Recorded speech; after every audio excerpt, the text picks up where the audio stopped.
Bonjour, bienvenue dans Chroniques criminelles.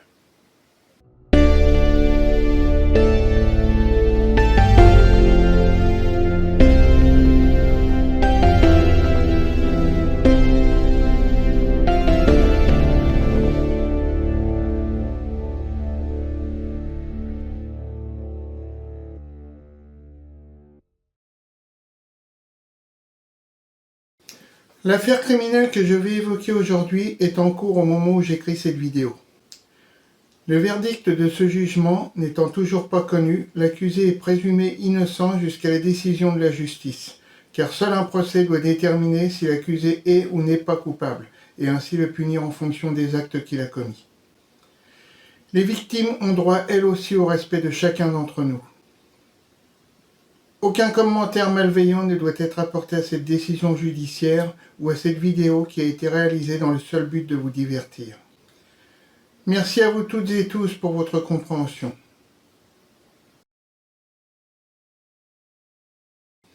Le 26 juillet, les Jeux Olympiques 2024 débutent à Paris, dans un contexte politique et social très mouvementé. Ces Jeux restent marqués par une importante ferveur populaire, avec un peu plus de 12 millions de billets vendus. Un record de médailles pour la France. Une organisation, une atmosphère parfois extrêmement tendue par des habitants qui se retrouvent enfermés derrière des barrières en grillage. Des policiers de plusieurs pays, armés jusqu'aux dents, qui ne sont jamais venus sur le territoire français, sont dispersés dans Paris, ce qui fait croire à certains habitants de la capitale qu'une guerre est en train de naître dans le pays. Malgré cela, la presse du monde entier salue ces Jeux qui ont coûté plus de 11 milliards d'euros à la France. Le 8 mai, dans les salles obscures, sort le nouveau film de Wes Ball, La planète des singes, le nouveau royaume. Très attendu par les fans de la saga, il est le seul film de la franchise des années 2000 à être sorti hors période estivale et le second meilleur démarrage dans le monde avec 72,5 millions de dollars lors de sa sortie.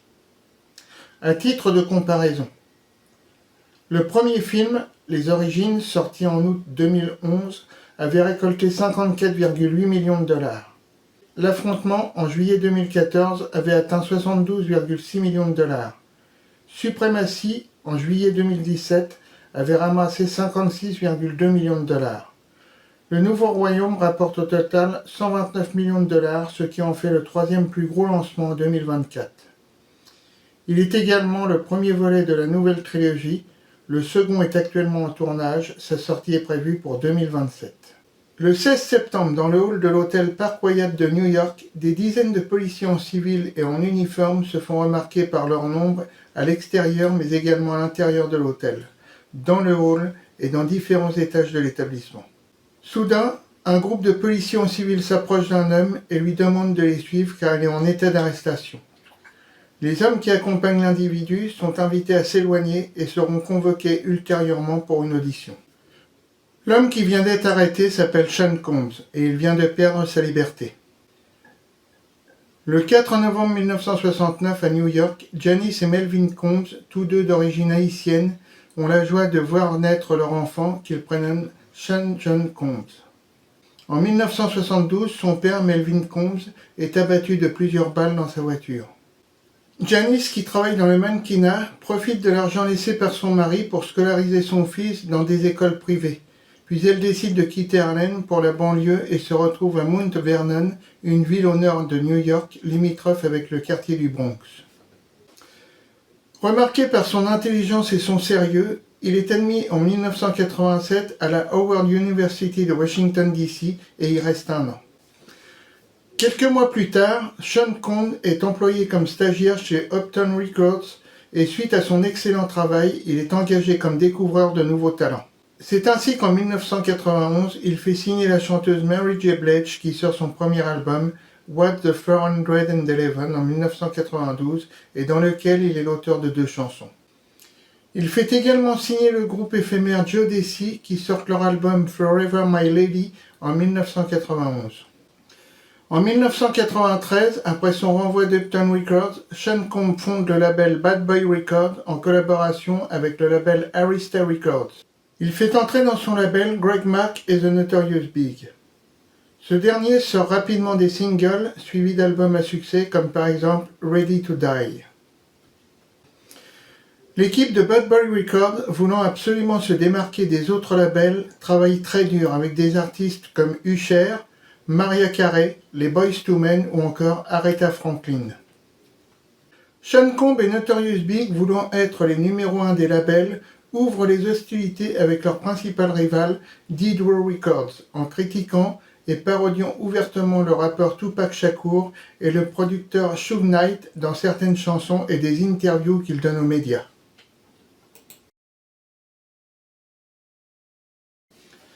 En 1997, Sean Combs se fait appeler Puff Daddy et enregistre son premier titre rap, Can't Nobody Hold Me Down, qui reste plusieurs semaines à la première place du Billboard Hot 100.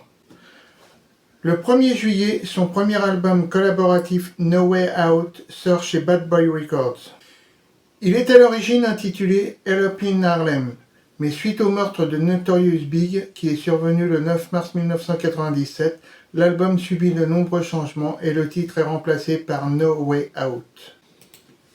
Plusieurs artistes du label participent à l'album, ce qui contribue grandement à son succès, en particulier aux États-Unis, et l'album se classe premier au Billboard 200.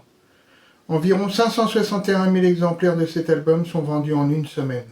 L'album contient des singles comme I'll Be Missing You, en hommage à Notorious Big, cette reprise du célèbre titre du groupe The Police, Every Breath You Take, est la première chanson rap à atteindre la première place du Billboard Hot 100.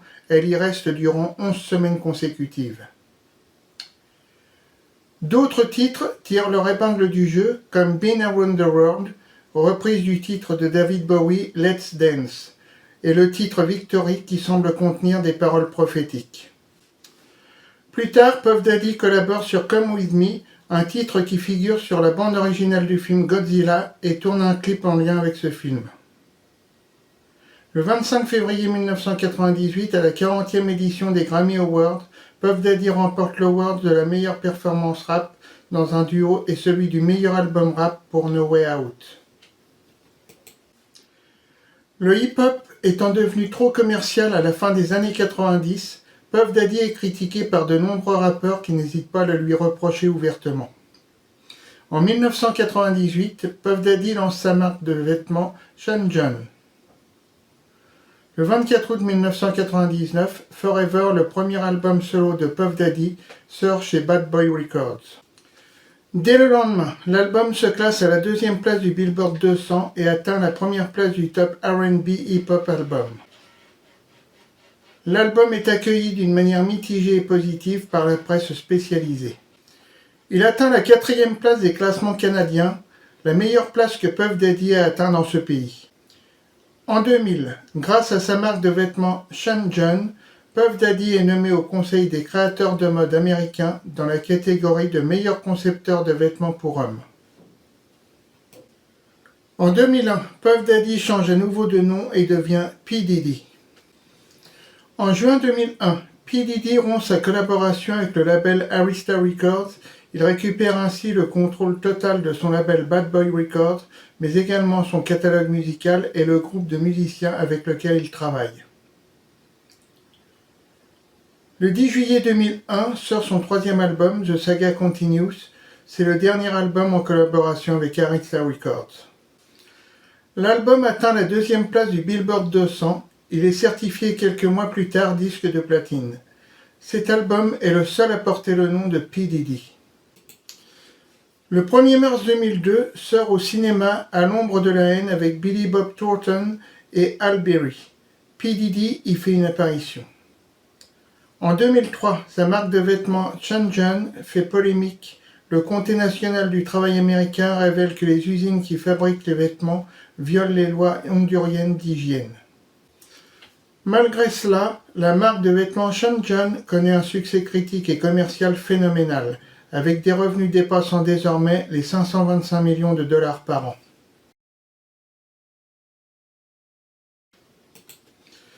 Le 16 août 2005, P. Diddy annonce au magazine américain Today avoir de nouveau changé de nom d'artiste. Il s'appelle désormais Diddy.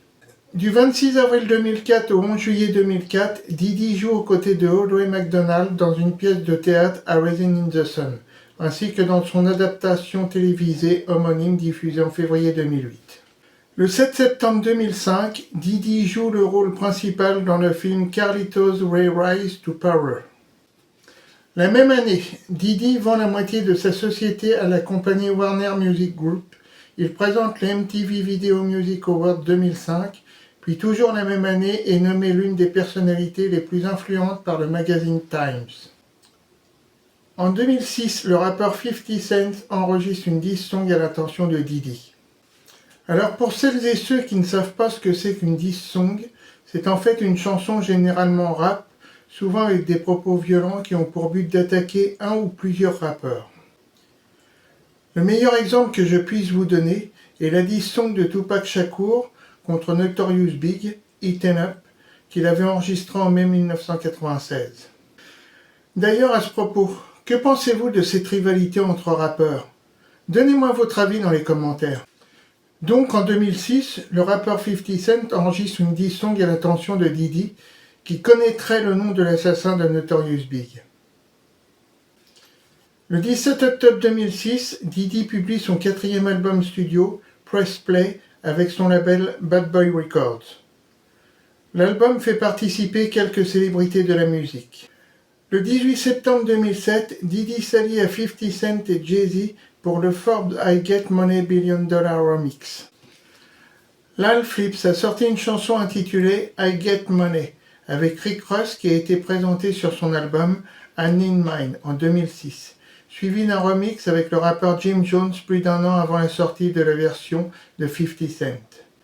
Quoi qu'il en soit, de nombreux fans de Lil Flip ont été déçus par ce qu'ils appellent une copie de la chanson de ce dernier.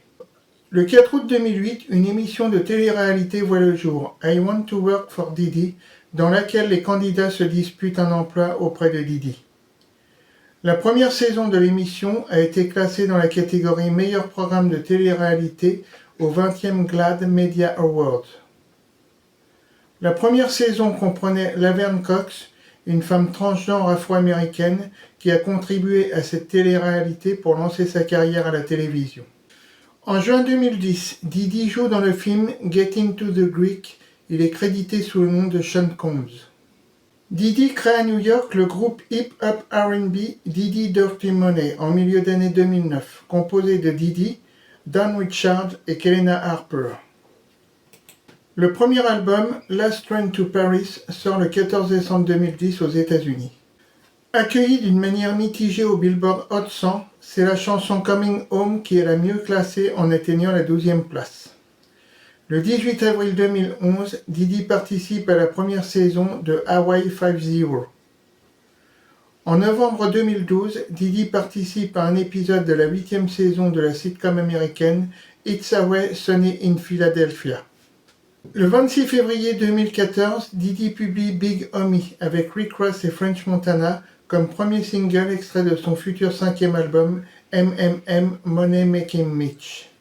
Le premier clip vidéo de cet album est publié le 31 mars. Diddy utilise son ancien nom de scène, Puff Daddy, ce qui perturbe un peu les fans du rappeur et la presse qui se demande si Puff Daddy ne va pas encore une fois changer de nom de scène pour faire un coup marketing. En 2014, Puff Daddy et Guy Jabber annoncent un album collaboratif intitulé 1111 en téléchargement libre. Le 29 juin 2015, un nouveau single, Finna Get Loose, avec le rappeur Pharrell Williams sort sur les ondes. En juillet 2015, la rappeuse Gizzle annonce sa collaboration avec Puff Daddy pour ce qu'elle décrit comme son dernier album, qui est toujours, selon ses dires, la suite de son premier album. Elle décrit le son comme unique et novateur.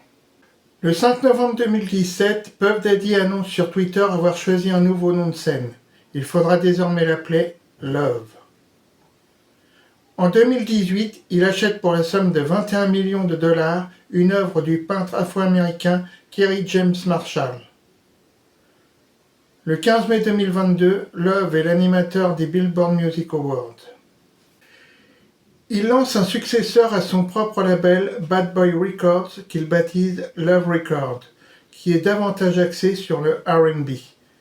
La chanteuse Josie est la première à signer avec le label le mois suivant. En juin sort le single Gotta Move On, qui entre à la 79e position du Billboard Hot 100. Le single fait partie de la promotion du 5e album de Love, The Love Album of the Grid, qui sort le 15 septembre 2023, mais ne figure que dans l'édition spéciale de ce dernier. Le 22 août 2023, un teaser pour la promotion de l'album est présenté avec les artistes vedettes dont Josie, Summer Walker, Patti Next Door, John Legend pour ne citer qu'eux. Le premier et le seul single extrait de l'album est Another One of Me, qui sert à la promotion de l'album, entre à la 85e place du Billboard Hot 100, tandis que l'album entre à la 19e place du Billboard 200.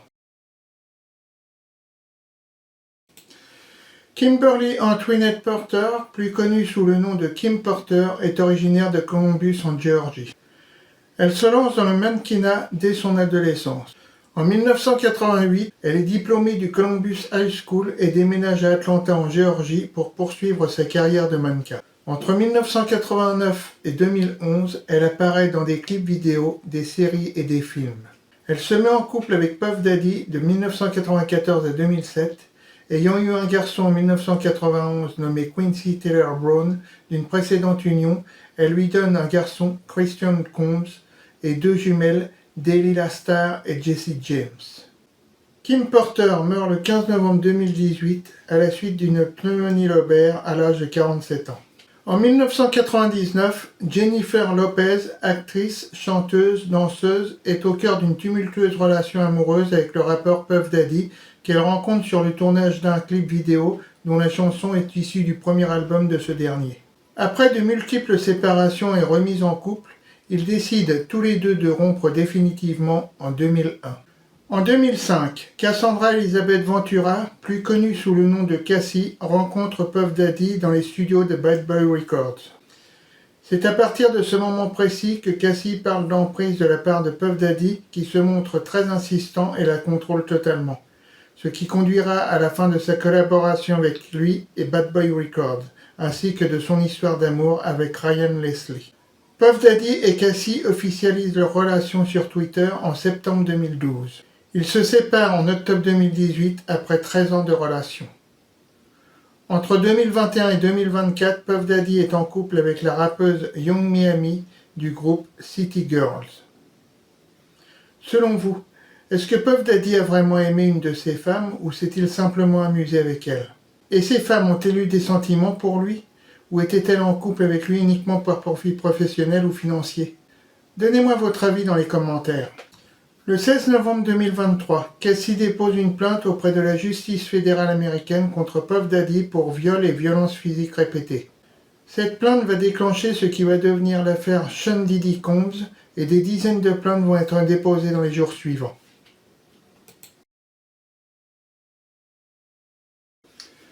Puff Daddy a fait face à des accusations répétées de comportements inappropriés pour des incidents datant de 1990 à 2023.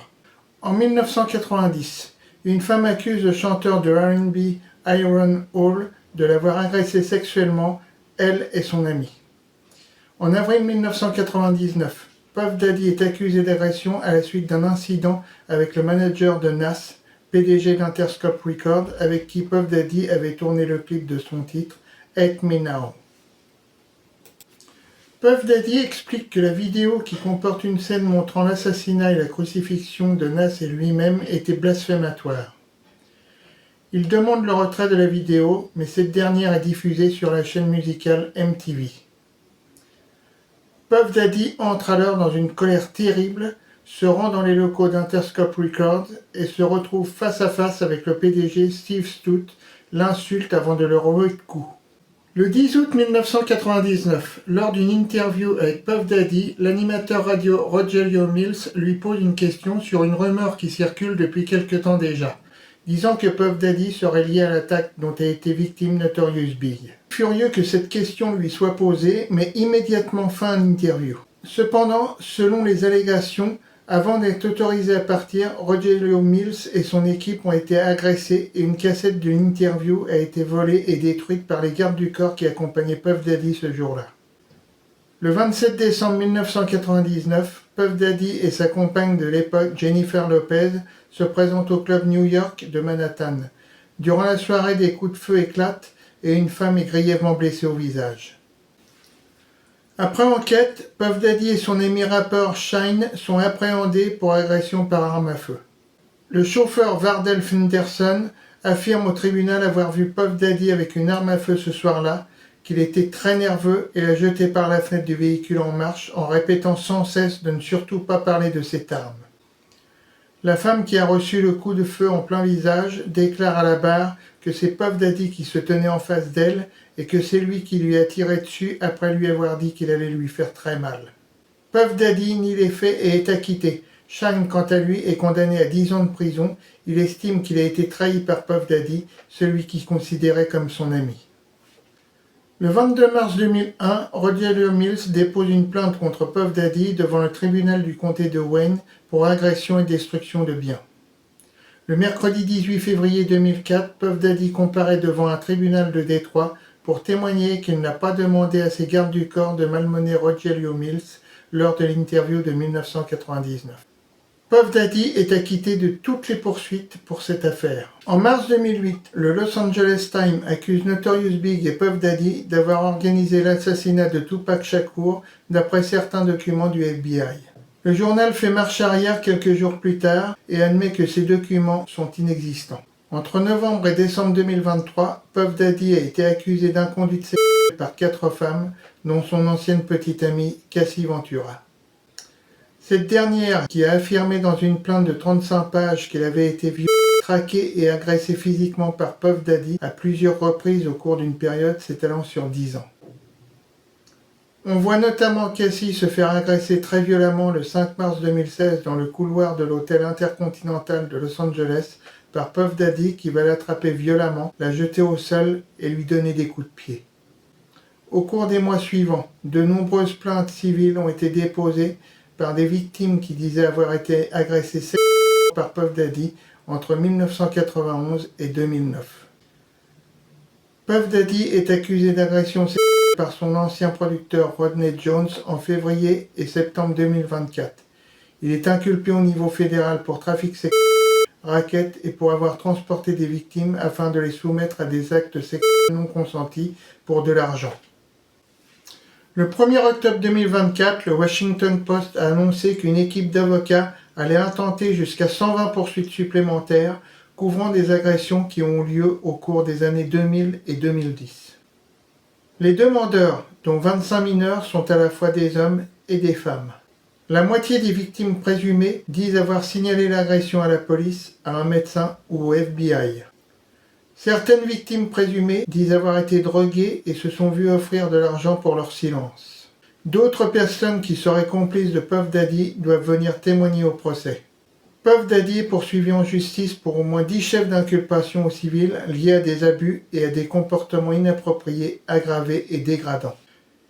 Il fait également l'objet d'accusations de viol, d'agression sexuelle facilitée par la prise de différentes substances illégales, d'abus sexuels sur enfants de moins de 15 ans, de harcèlement sexuel, d'obstruction à la justice, de chantage, de menaces faites aux victimes, etc.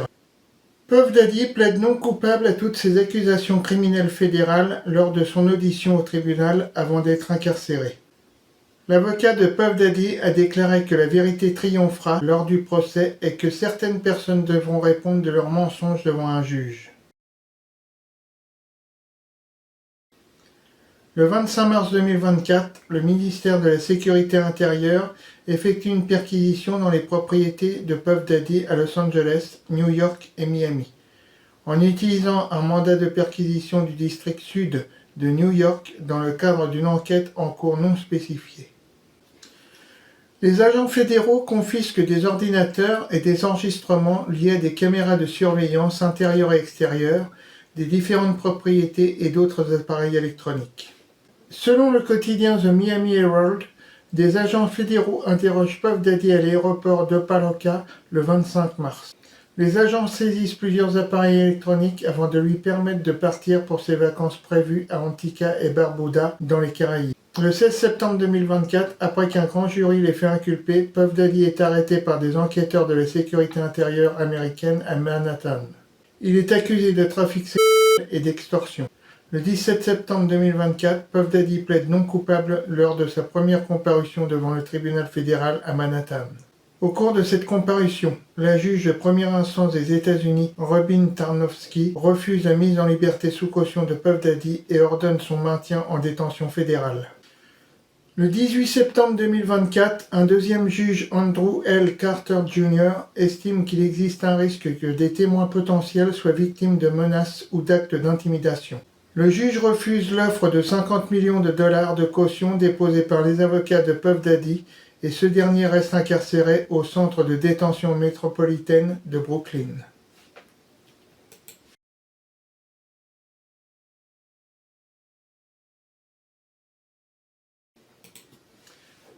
Le 9 mai 2017, Cindy Rueda, ancienne chef du personnel de Puff Daddy, intente une poursuite contre lui devant la Cour supérieure du comté de Los Angeles, alléguant entre autres le harcèlement sexuel et des menaces qui lui auraient été faites par Puff Daddy.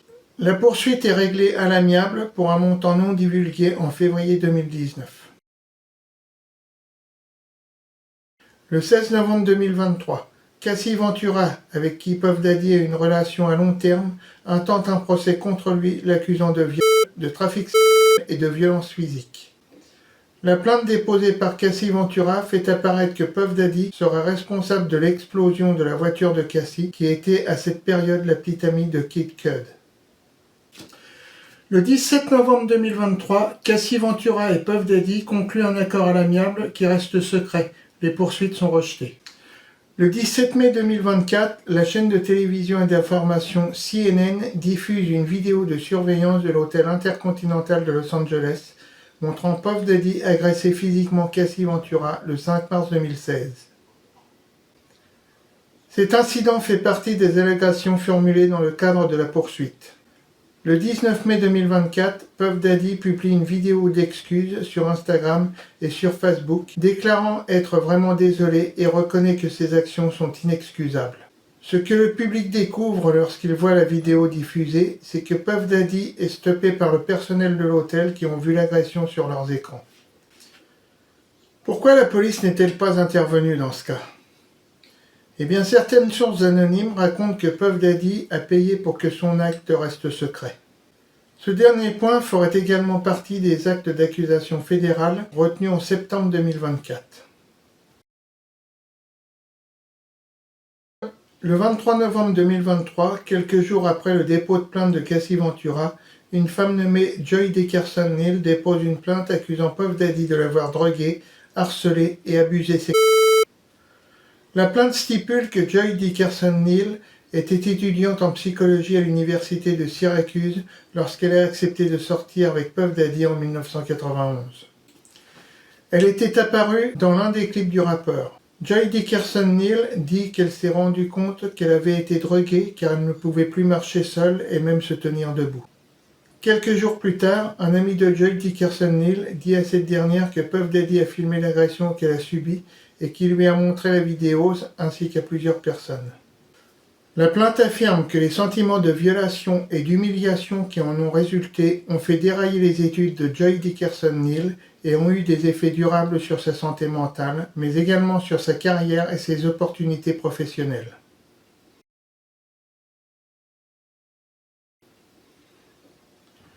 Le 28 février 2024, Rodney Jones intente une action en justice affirmant que durant la réalisation de l'album The Love Album Off the Grid de 2022 et 2023, il a côtoyé Puff Daddy qu'il a pleuroté à plusieurs reprises, l'a forcé à solliciter des travailleuses du sexe et à prendre des substances illégales. La plainte stipule que Puff Daddy se promenait souvent devant lui et que ce dernier a tenté de préparer Rodney Jones à avoir des relations sexuelles avec d'autres hommes de l'industrie de la musique, lui promettant d'avoir un Grammy Award s'il obtempérait. La plainte de Rodney Jones cite également comme co-accusé le fils de Puff Daddy, Justin Dior Combs, Love Records, Combs Global Enterprise et la chef de cabinet de Puff Daddy, Christina Coram. En plus des allégations d'abus sexuels, la plainte décrit une fusillade qui a eu lieu dans un studio d'enregistrement impliquant Puff Daddy et son fils Justin Dior Combs. Il affirme également qu'il n'a jamais été payé pour le travail qu'il a fourni pour l'album The Love Album Off the Grid, qui est sorti le 15 septembre 2023. Le 22 mai 2024, le mannequin Crystal McKinney a intenté une action en justice contre Puff Daddy, Bad Boy Entertainment et Chun Jun Clothing. La plainte indique qu'en 2003, Crystal McKinney avait 22 ans et travaillait comme mannequin lorsqu'un créateur anonyme l'a présenté à Puff Daddy lors d'un défilé de mode pour Chun Jun Clothing à New York. Puff Daddy a exprimé son intérêt à mieux connaître Crystal McKinney et à l'aider à faire progresser sa carrière de mannequin. Plus tard dans la soirée, il l'a invité dans un studio d'enregistrement où Crystal McKinney affirme que Puff Daddy et plusieurs autres hommes utilisaient des stupéfiants et buvaient. Elle a, dit-elle, fumé quelque chose dans lequel était mélangée une autre substance. La plainte stipule que Puff Daddy a fait pression sur Crystal McKinney pour qu'elle continue à boire et à fumer, et alors qu'elle était de plus en plus ivre, elle a été conduite aux toilettes par Puff Daddy qui l'a forcée à lui faire une gâterie. Par la suite, Crystal McKinney a perdu connaissance et s'est réveillée dans un taxi en route vers l'appartement de Puff Daddy. Suite à cela, Crystal McKinney pense que Puff Daddy l'a mise sur liste noire dans l'industrie du mannequinat, ce qui a conduit à la chute de sa carrière de mannequin et a eu des effets durables sur sa santé mentale.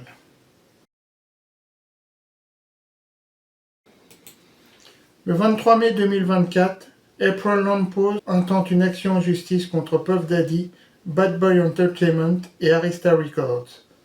April Lampose a rencontré Puff Daddy en 1994 alors qu'elle étudiait au Fashion Institute of Technology de New York. Dans sa plainte, elle affirme que Puff Daddy l'invitait souvent au studio Bad Boy Entertainment, lui promettait de la guider et de l'aider à faire avancer sa carrière, tout en la bombardant de bisous taquins et de caresses. Ils ont commencé à sortir ensemble et April Lampose se rendait souvent chez Puff Daddy, bien qu'il ait demandé que leur relation reste privée.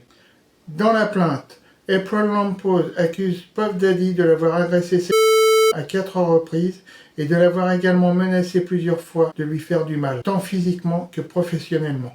Dans un de ces cas, Puff Daddy aurait forcé April Lampose et sa petite amie de l'époque, Kim Porter, à prendre des substances illégales, puis les aurait forcés à avoir des relations sexuelles pendant qu'ils les regardaient, puis aurait violé April Lampose. Bien qu'elle ait essayé de s'éloigner de Puff Daddy lorsque la relation est devenue abusive, April Lampose dit que Puff Daddy l'a harcelée et qu'elle craignait des répercussions si elle refusait ses avances. La plainte précise également qu'après la fin de la relation de April Lampose avec Puff Daddy, une personne qu'elle connaît lui a dit qu'il a vu une vidéo d'elle et de Puff Daddy en train de faire l'amour. April Lampose affirme avoir été filmée à son insu.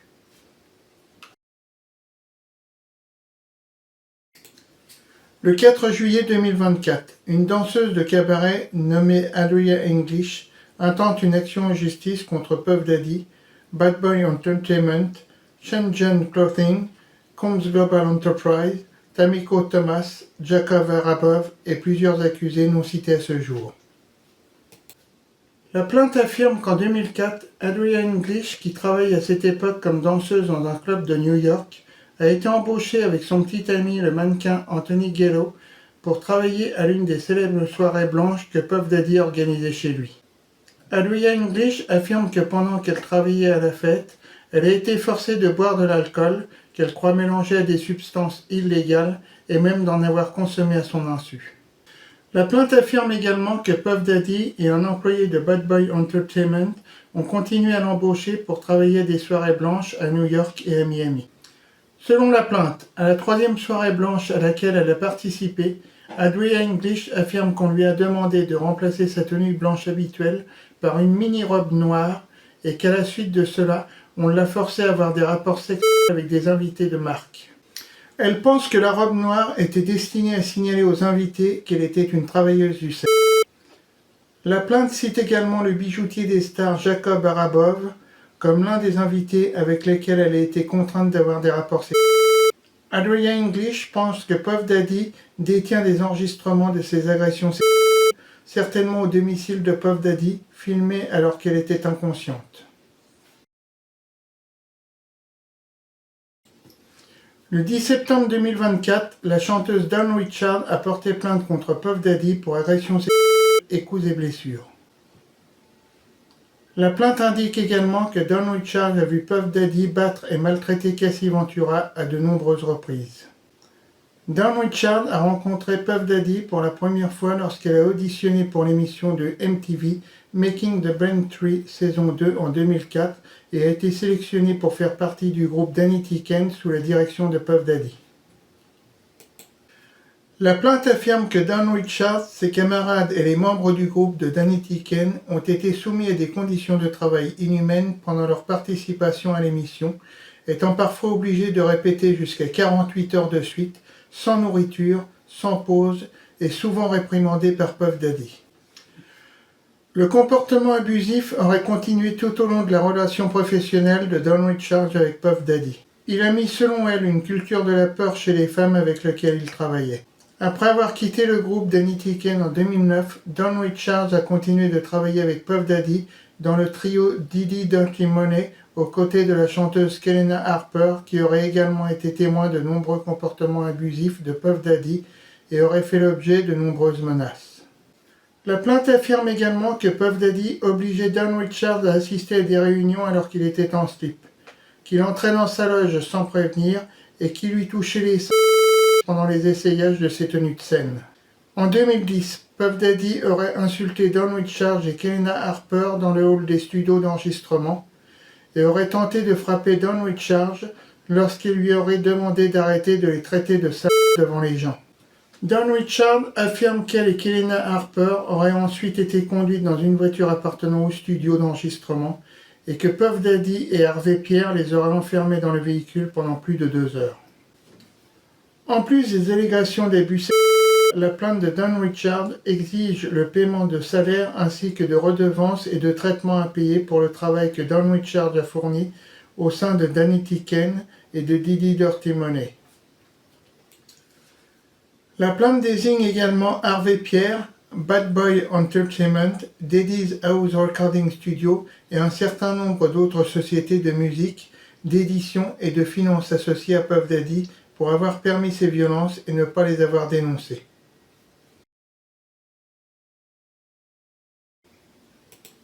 Le 24 septembre 2024, Talia Grave a déposé une plainte accusant Puff Daddy et son garde du corps Joseph Sherman de l'avoir violé, d'avoir enregistré l'agression à son insu et d'avoir distribué la vidéo à certaines connaissances de Puff Daddy.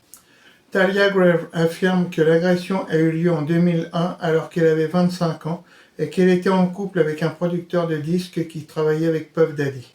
Elle affirme que Puff Daddy et Joseph Sherman ont profité de sa relation avec leur collègue pour l'attirer seul dans un studio d'enregistrement où ils lui ont donné une boisson qui l'a mise dans un état second. La plainte indique que Talia Graves a perdu connaissance et s'est réveillée attachée. Puff Daddy et Joseph Sherman l'ont ensuite agressée à un tour de rôle. Talia Grave affirme qu'elle n'a pas signalé le crime présumé par crainte des représailles de Puff Daddy, que son petit ami de l'époque lui a conseillé de ne surtout pas en parler, car cela pourrait nuire à la carrière de ce dernier.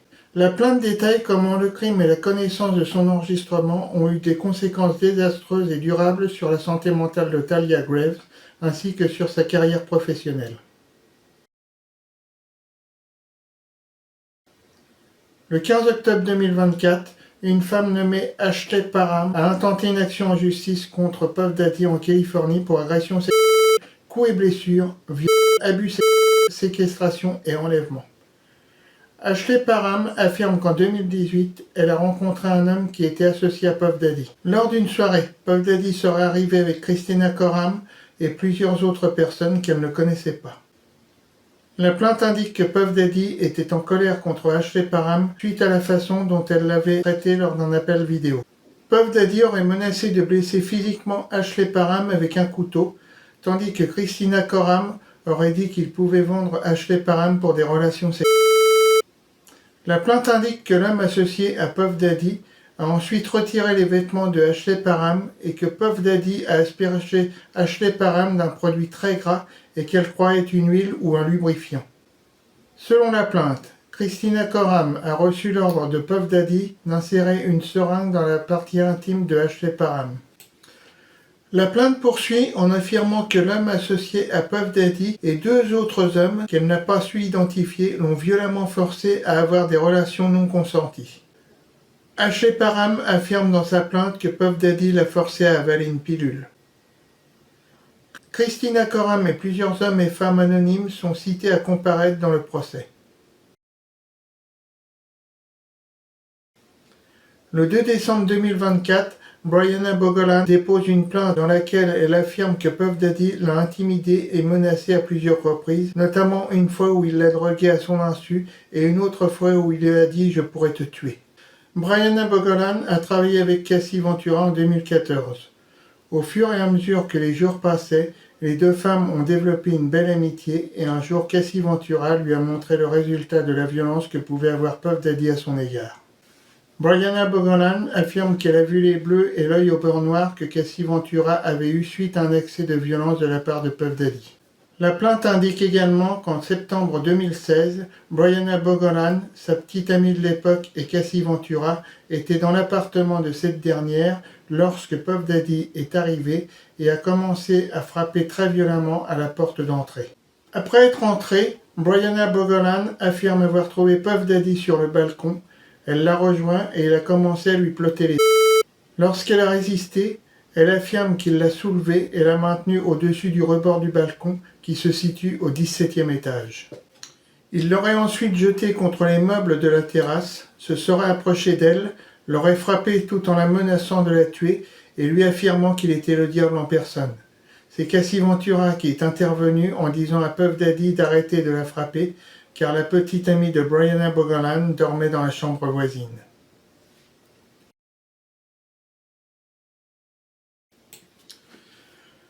En 2013, il était décrit par le New York Times comme le grand avocat du Texas, ambitieux, méchant, tenace, fougueux, le genre qu'on voit sur les affiches.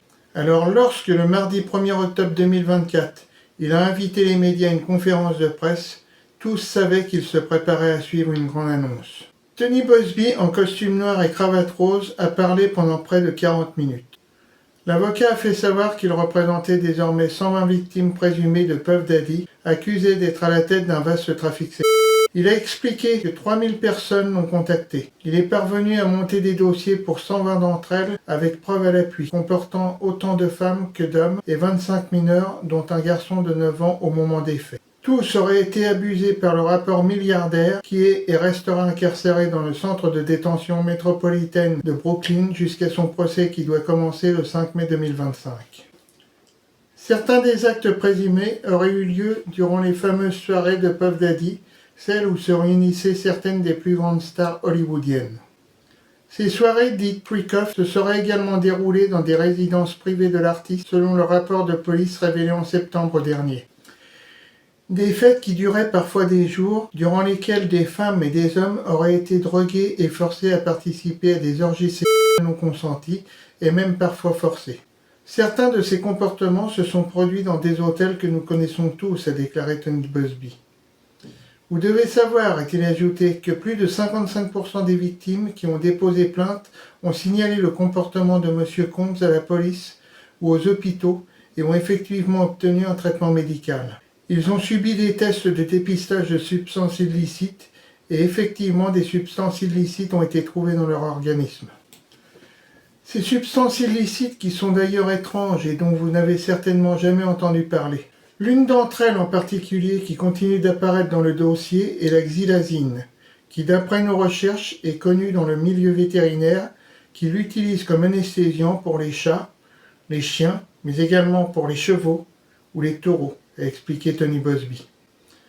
Selon lui, Puff Daddy manipulait ses victimes en leur faisant croire qu'elles pourraient signer pour son label Bad Boy Records, obtenir des récompenses financières ou professionnelles, être très bien placées dans les classements musicaux et plein de promesses aussi alléchantes les unes que les autres. Racontant les récits de plusieurs personnes, Tony Buzbee a promis qu'au moment venu, lui et son équipe révéleront d'autres noms que celui de Sean Combs et il y en aura beaucoup. Le monde entier sera surpris. Mais avant cela, en raison de la nature de cette affaire, il faut s'assurer de la véracité de chaque accusation portée, a ensuite assuré Tony Buzbee. Après cette affaire, il n'y aura plus de secret dans l'industrie musicale américaine. Mais il faut également inclure les entreprises qui ont profité de tout cela, comme les banques, les compagnies pharmaceutiques, les hôtels et bien d'autres encore. Une mise en garde sérieuse que les concernés ne peuvent ignorer.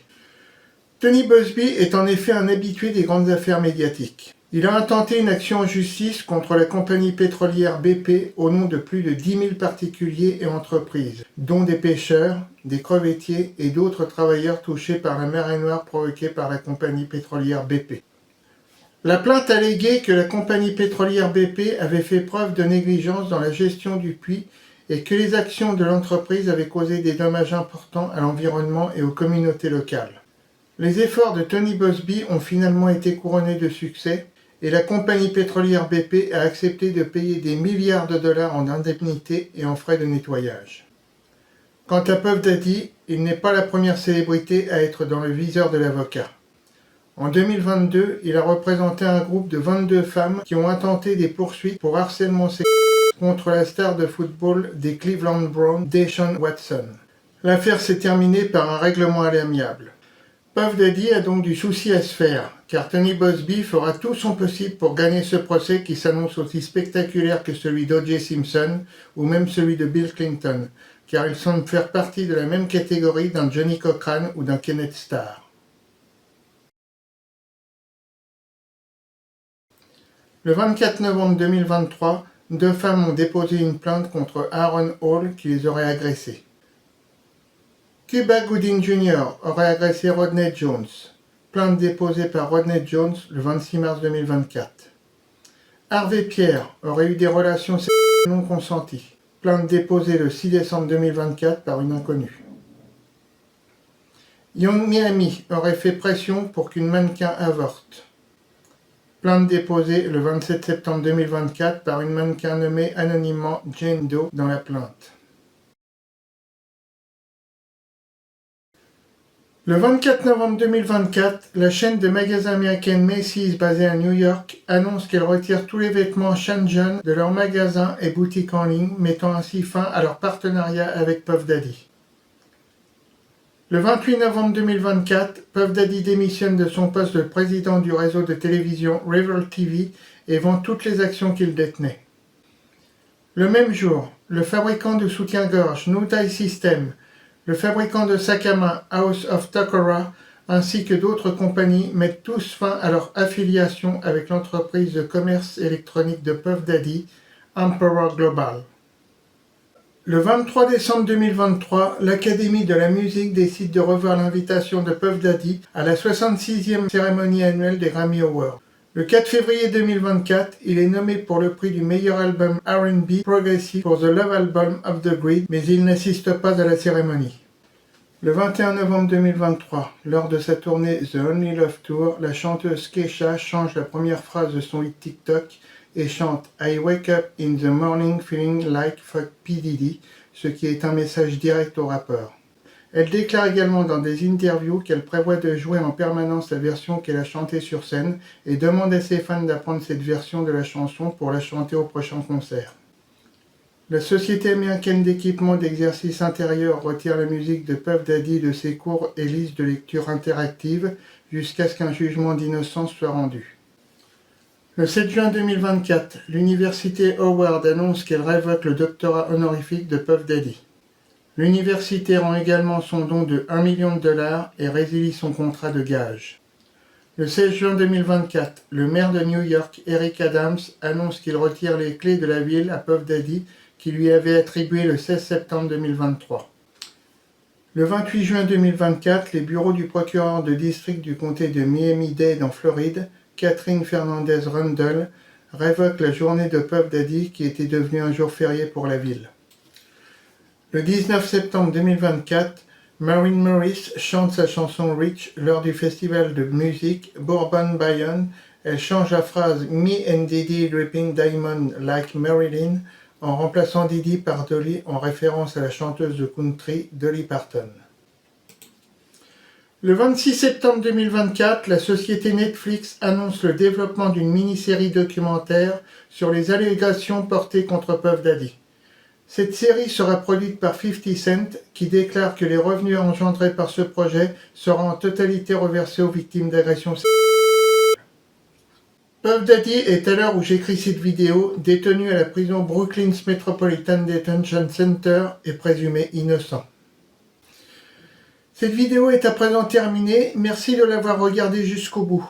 J'espère qu'elle vous aura plu. Mais avant de vous quitter, je dois vous dire que cette chaîne ne peut grandir et évoluer que grâce à vous. Comment, me direz-vous? Eh bien simplement en vous abonnant, en cliquant sur la petite cloche des notifications, en likant cet épisode et en le partageant sur les réseaux sociaux. Quant à moi, je vous donne rendez-vous pour une prochaine vidéo sur Chronique criminelle. Merci à vous.